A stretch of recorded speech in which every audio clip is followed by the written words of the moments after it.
The clatter came before the shout.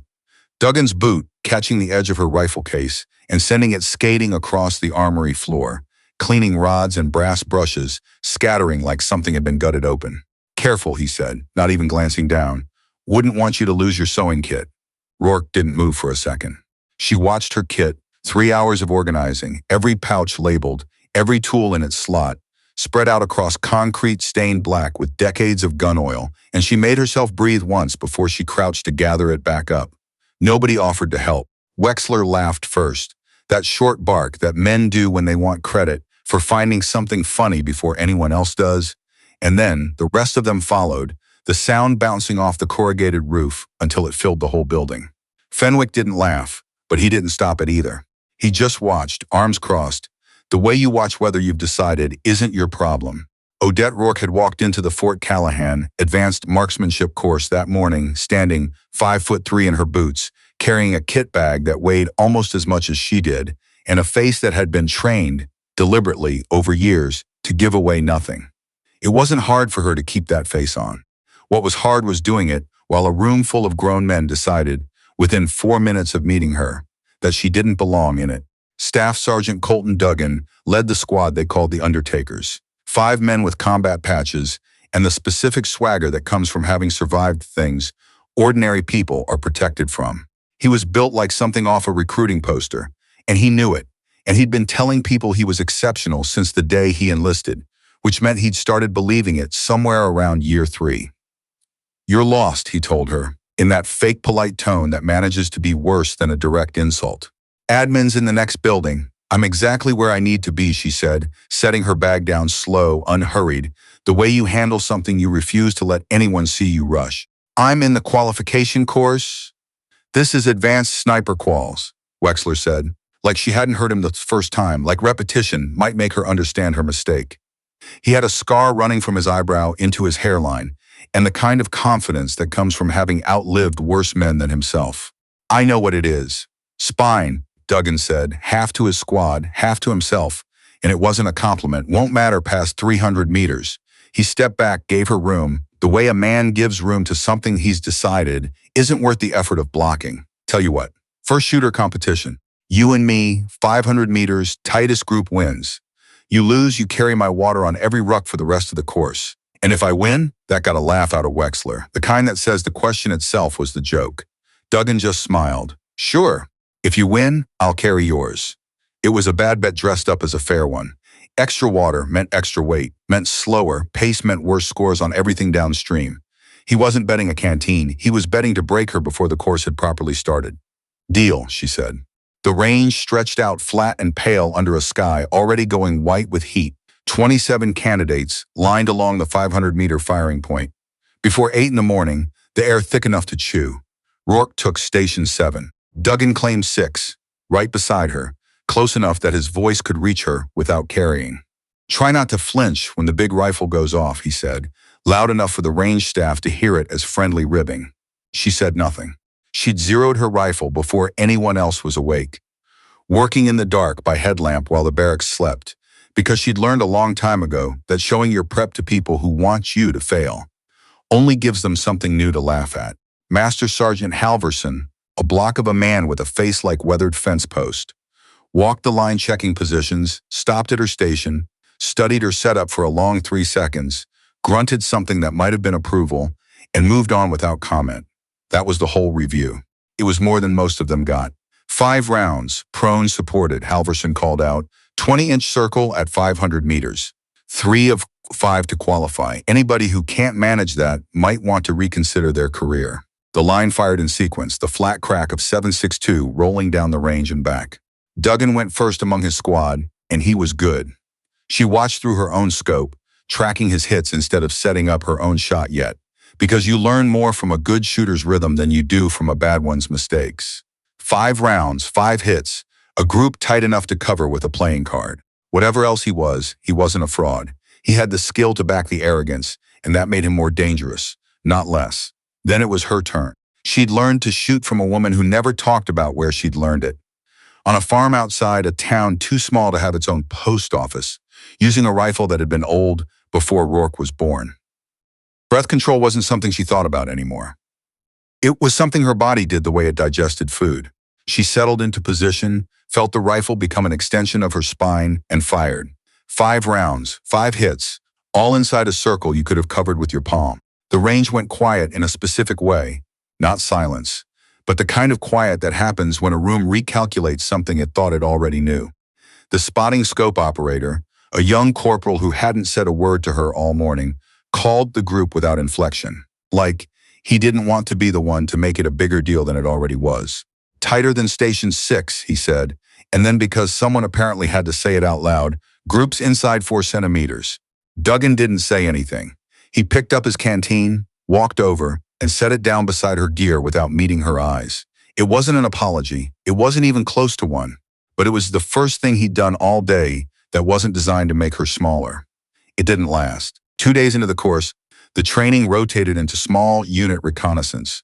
Pairs sent out to observe mock objectives and report back with precision timing and head counts. Rourke drew Corporal Fenwick, a lean, quiet man, who'd said maybe 10 words to her total before that morning, most of them logistics. They moved out before dawn, humping 8 kilometers of scrub and loose rock to their first observation point, and for the first hour it was almost peaceful, just the two of them, the terrain, the discipline of the work. She spotted the mock objective first. 200 meters bearing 185, she said, low. 3 personnel, 2 with long guns, 1 with a radio, setting up in the tree line. Fenwick swung his scope, found it, grunted. Good eyes. They logged it in silence for 20 minutes and moved on, and it was on the second leg, with the sun fully up and the heat pressing down like something with weight, that Fenwick's mood shifted. You know what I think, he said, not looking away from his scope. I imagine you're going to tell me, I think you're here to prove a point, some kind of statement. And I don't care about your politics. I care about the person next to me in combat pulling their weight. Their weight, she corrected, quiet, not even looking at him. You said his. You think that's clever? No. I think grammar's not political. She kept her eyes on the objective, voice level, giving him nothing to push against. I think you're scared, and it's easier to be angry about it than to say so. He didn't answer that. They finished the exercise without speaking again, and when they got back to base that evening, something had curdled in him that hadn't been there that morning. Not louder, just colder. The kind of resentment that goes quiet because it's decided talking isn't going to fix anything. She found out 3 nights later exactly how far that resentment had traveled. She'd gone back to the equipment shed after evening chow to retrieve a cleaning kit she'd left behind. And she heard voices before she reached the door. Duggan's voice, low and hard, and enough other voices behind it that she stopped in the shadow of the wall instead of walking in. Today makes us look weak, Wexler was saying. What do you want us to do? We've tried everything short of putting hands on her, Duggan said. Maybe that's what it takes. Silence, the heavy kind. You're talking about assault, a third voice said. Amati, she realized, one of the younger corporals, someone who'd never said much to her but had never sneered either. That's not hazing. That's a criminal charge. I'm talking about making her quit before someone gets killed because the standard got lowered for optics. You don't know that's what happened. I know what I see, Duggan said. I see someone who doesn't belong taking a slot that should have gone to a real soldier, and I'm done pretending that's fine. So what's the plan? Fenwick asked, and his voice gave away nothing about where he stood, which was somehow worse than if he'd sounded eager. Tomorrow night. After the night navigation exercise, we get her alone somewhere off the lane. Make it clear she needs to withdraw. Whatever it takes. You mean threaten her, Amati said. I mean help her understand reality. This is wrong, Amati said, and she heard a door, the shed side door, creak open. I want no part of it. Then walk, Duggan snapped. But you walk out that door, you're off this team. You're choosing her over people who've bled for you. There was a pause long enough that Rourke's pulse climbed into her throat, waiting for it to end, and then Amati walked out into the dusk, jaw tight, and didn't see her, pressed into the shadow of the wall, until he was nearly past her. He stopped, looked at her, opened his mouth like he might say something, and then just shook his head and kept walking, like there wasn't a version of that sentence he could live with, saying out loud. Inside, the meeting continued without him, and she stood in the dark and listened to the rest of it. The exact time, the exact stretch of trail, the specific pressure they intended to apply, and what would happen if pressure alone didn't work. And by the time she walked back to the barracks, her hands had stopped shaking and gone very, very still, the way they did right before she fired a shot that mattered. She had a decision to make, and only one night to make it. She could report it now before anything happened, and be the woman who ran to command with an accusation and no evidence except her own word against 5 men who'd stand together. She could withdraw, sign the paperwork, take the safe road, let them win by default, or she could let it happen and be ready for it. She lay on her rack, staring at the ceiling, and thought about her mother, who she barely remembered except in fragments, the smell of gun oil, a woman's voice reading her stories about wolves, a folded flag she'd been too young to understand the weight of. She thought about what her mother would have done with 5 men who'd decided a woman with a rifle was a problem to be solved with fists. She got up, found the small digital recorder she kept for range day notes, and put it in the inside pocket of her field jacket where it would sit against her ribs, close enough to catch every word. The next night's navigation exercise ran exactly the way Duggan had described it. She let herself drift toward the edge of the lane where she knew the ambush would happen, because avoiding it only delayed it, and delay wasn't the same as safety. They came out of the dark in a loose circle, 6 of them, flashlights off, using the terrain the way people use terrain when they don't want to be seen doing something. Duggan stood in front. "You can withdraw voluntarily," he said, "or we make it happen the other way." Her hand found the hilt of her knife without drawing it. "Touch me and I'll defend myself. And I promise you I'm better at this than you think." 6 against 1, Wexler said and laughed. "I like those odds." Duggan moved first, fast for a big man, reaching for her arm, and she dropped low and let his own weight carry him past her, driving her elbow into his kidney hard enough to make him roar. Then they were all moving. Someone grabbed her from behind. She stomped down on an instep and heard something crack, heard a curse, felt the grip loosen. Another came from the side. She pivoted and used his momentum to throw him into a third man. Both of them going down tangled together, but there were too many hands and not enough of her. An arm closed around her throat from behind, lifting her off her feet, and she drove her heel backward into a shin, once, twice, 3 times, until the arm released and she dropped, gasping, tasting copper where her lip had split. "Stop," she managed. "Just stop." Duggan had a knife out now, not pointed at her, just visible, the threat implied rather than spoken. "When you sign the papers, never." That was when the flashlights hit them from 3 directions at once, and Colonel Pemberton's voice cracked across the clearing like a rifle shot. "Everyone freeze. Right where you are." Instructors came out of the tree line in numbers, a dozen of them, Master Sergeant Halverson's face like a coming storm, 2 military police officers with sidearms holstered but hands resting near them. Pemberton stood in the center of it, looking at the scene with an expression that promised there would be consequences, and that they would not be small ones. "Somebody want to explain what the hell is going on here?" Nobody spoke. Rourke touched her split lip, looked at the blood on her fingers in the sweep of a flashlight beam.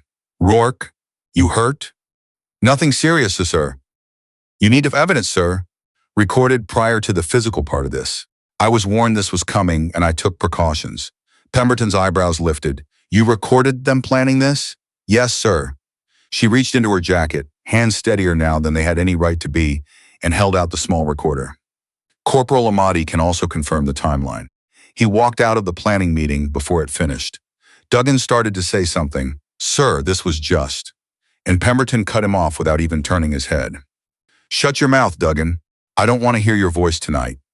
The investigation took 4 days and ended with 7 candidates removed from post and facing charges that would follow them for the rest of their careers. Duggan and Wexler chief among them. Fenwick wasn't charged.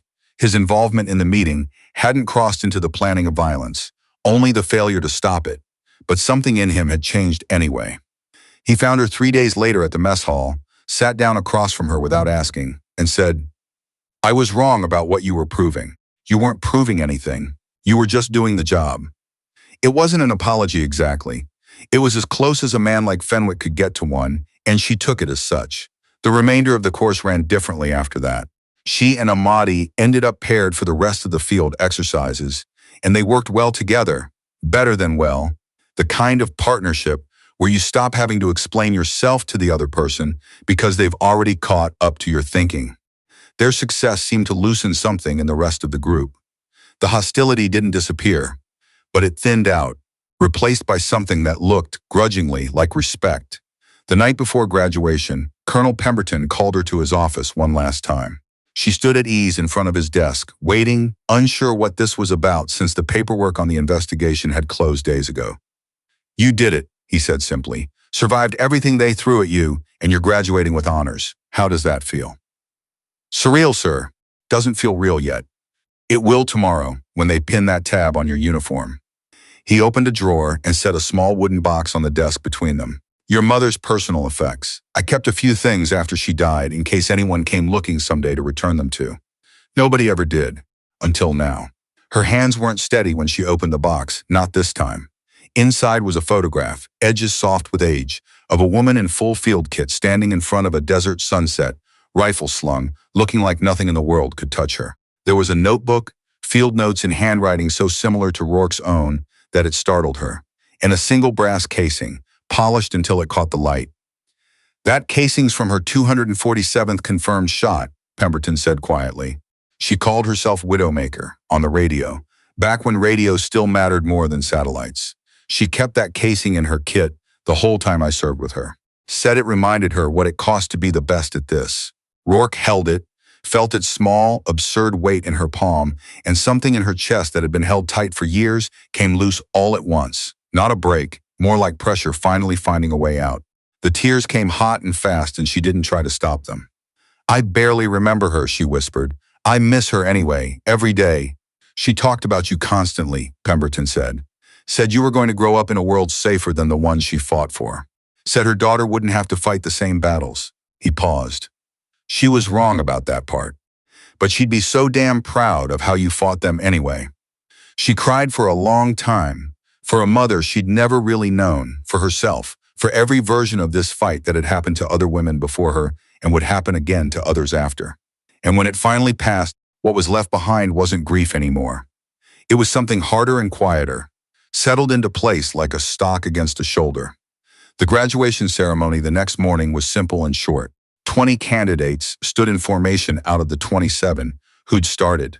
6 had washed out along the way, and 7 were gone for reasons that had nothing to do with the course itself and everything to do with the choices they'd made in the dark. Pemberton moved down the line calling names, pinning tabs, shaking hands, and when he reached her, he paused just slightly longer than he had for the others. "Rourke, for marksmanship, tactical judgment, and uncommon resilience under pressure that should never have been applied to you in the first place. You are awarded the Advanced Marksman's tab. Wear it with honor." He pinned it to her uniform, and standing there in the morning light with the weight of a small brass casing in her pocket and her mother's handwriting folded against her chest, Rourke understood, finally, that she hadn't spent the last 6 weeks proving anything to Duggan or Wexler or any of the men who'd laughed at her the first day. She'd spent it becoming exactly who she already was.